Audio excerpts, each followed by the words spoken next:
What is up? And welcome back. Good day, good evening, or good night, whatever is applicable to you. Today we are talking about this.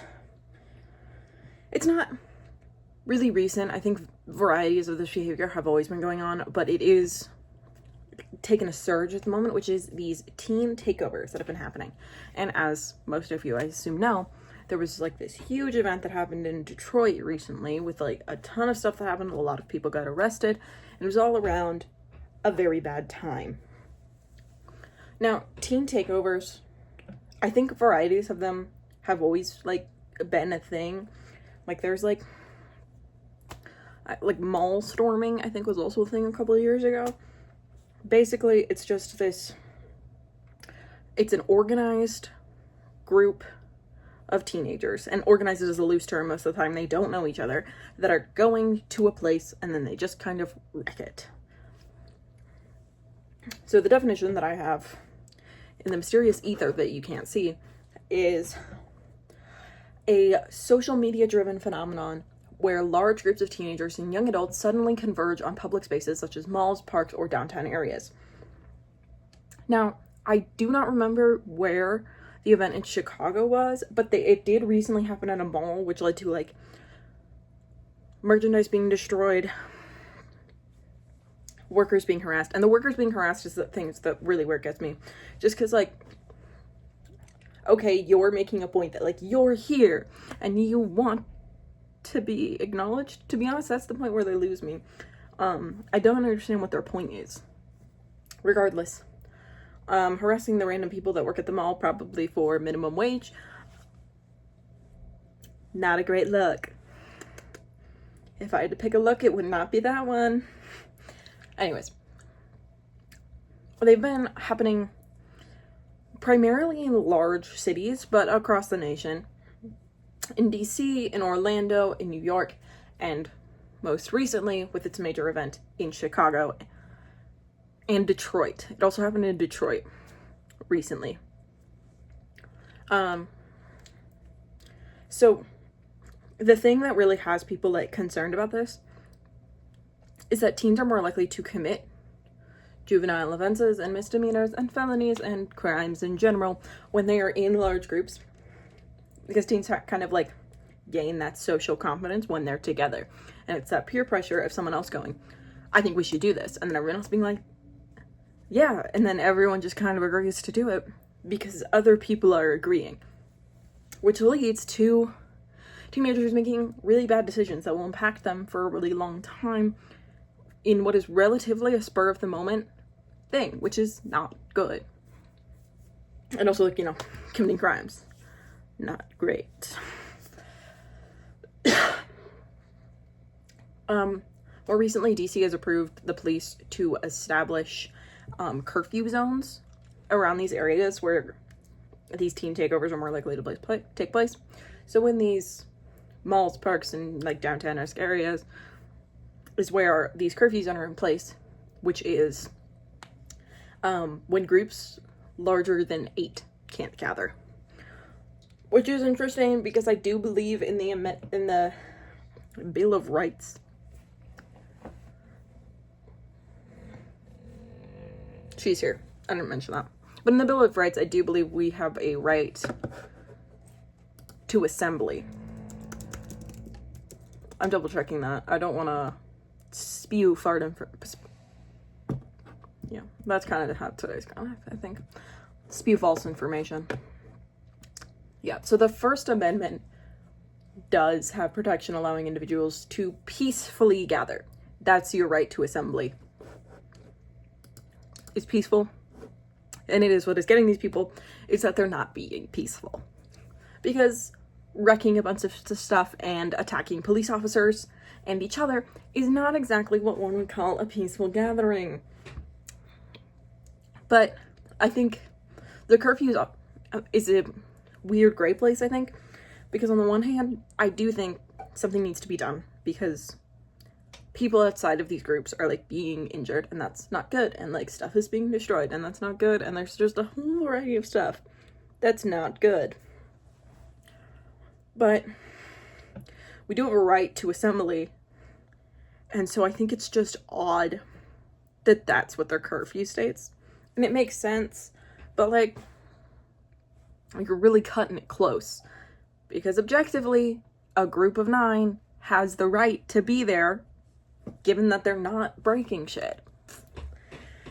It's interesting, and it's something to really be thinking about when it comes to this, because this is kind of how, and this is a really aggressive take and it's not what's happening, but this is how, like, the beginnings of rights being taken away tends to happen. It is in these more reasonable situations. They're like, hey, what if we limit it there? And then it just kind of spirals into, all of a sudden, you have no rights. You have no rights. I'd like to point out, I don't think that applies to the Second Amendment. The Second Amendment was made for a time which is not today.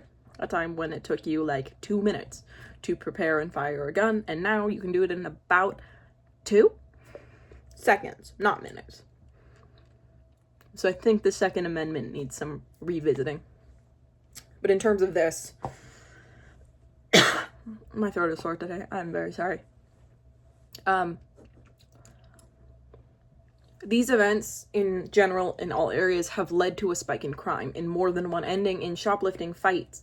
And those fights are both, like, fist fighting somebody else, and there also was a gunfight that happened at one. They've trashed stores and harassed people, and it's just a whole host of things that aren't good. Because when these fights break out, in gunfights, it's really clear to see how the wrong person gets hurt. A person not engaged. Because I believe, if I'm remembering correctly from the article I was reading about, that had to do with a gang situation that was going on in the same area. And just, like, got set off by that. And by people in the groups. I'm not trying to deny that. It was people in the groups. And so that's really easy to see how in a gunfight the wrong person gets hurt who's not involved, but in a physical fight it's also something that can happen. Because when you're in a fight like that, you're not paying a lot of attention to your surroundings, so you could very easily be shoving someone into somebody else who's just standing there. Or, as it happens a lot in TV shows, elbowing someone else in the face, which is not fun. 0 out of 10 stars. I've never been elbowed in the face, but I have been hit in the face with a volleyball. And I have to assume those experiences are relatively similar and not great.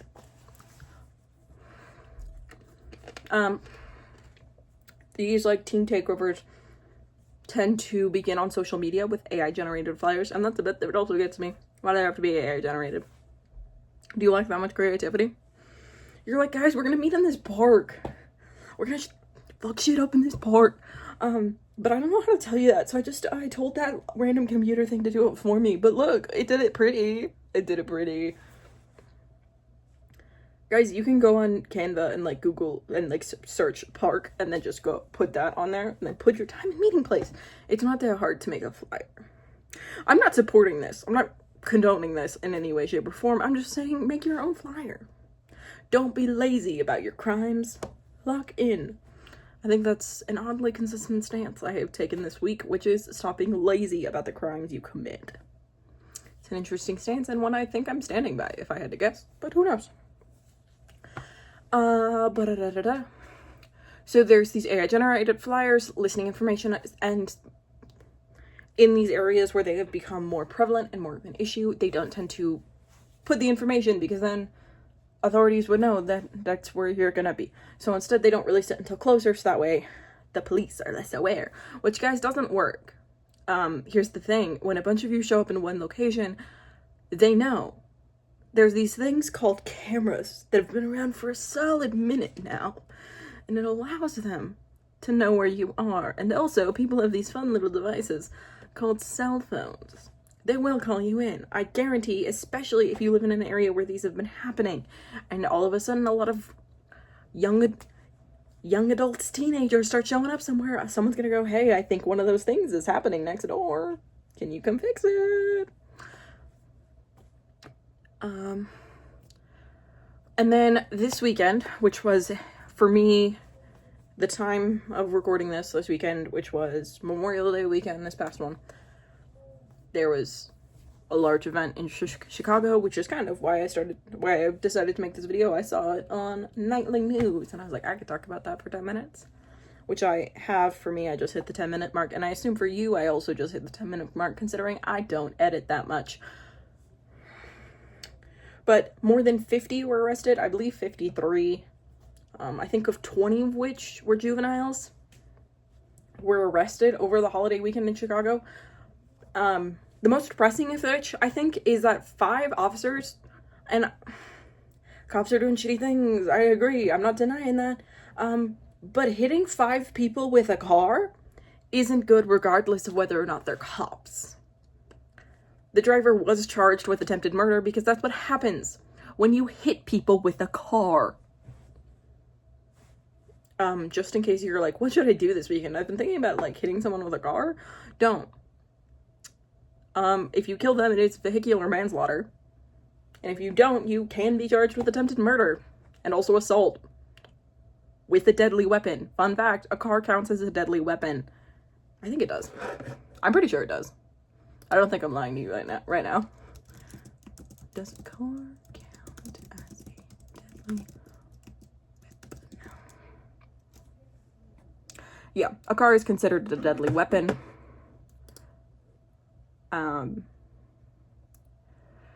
Mostly because it's really easy to kill somebody with a car. That would be why it's considered a deadly weapon, because if you hit someone with it, it most likely won't end well for the person that you hit. Regardless of whether or not if that person isn't in a car, it's very, very likely it won't be good for them. And even if they are also in a car, it's really likely that both of you end up injured. Don't hit people with cars. I don't think any of you were planning on it, but if you were, this is my official note. Do not. Anyways. That's the wrap up of what's going on at the moment. If I see any updates, I will give them to you. But I didn't actually tell you weren't allowed to leave today. So if you made it this far, I'm really proud of you. But you are allowed to leave now. Should have tried these shoes on in the store, I'm realizing. This is a different issue. It has nothing to do with you, because this is the point in the video where I talk about myself. My dog's here, so you can see her while I do that.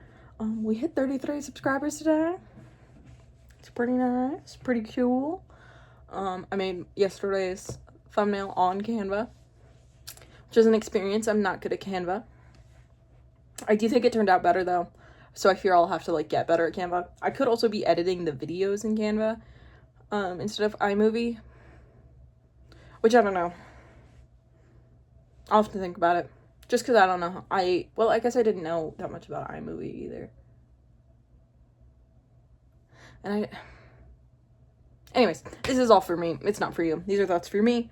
But if you have anything you'd like me to talk about, let me know. I will do my own research, just not very good and not a lot. I hung out with my friends today, so my voice is dying because I normally don't talk that much. I know that's odd, considering that we're all here and I've been talking for nearly 14 minutes. We're at 13 and 20 seconds for me. Yeah. Anyways, I will see you all tomorrow. Peace.